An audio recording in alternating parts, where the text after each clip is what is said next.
You ask Tiger to solve. This deals with linear equations with one unknown. The final result is c equals 5. Let's solve it step by step. Simplify the expression. Expand the parentheses. Group like terms. Simplify the arithmetic. Expand the parentheses. Simplify the arithmetic. Group like terms. Simplify the arithmetic. Group all c terms on the left side of the equation. Subtract 5c from both sides.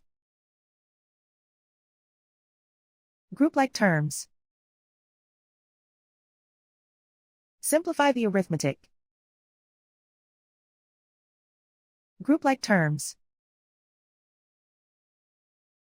Simplify the arithmetic.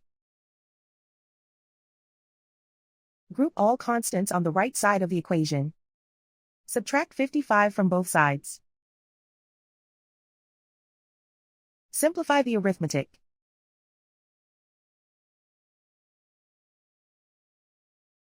Isolate the c.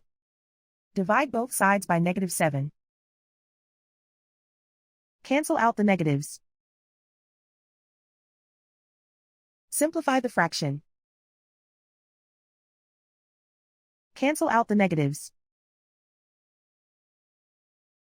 Find the greatest common factor of the numerator and denominator. Factor out and cancel the greatest common factor. And so the final result is c equals 5.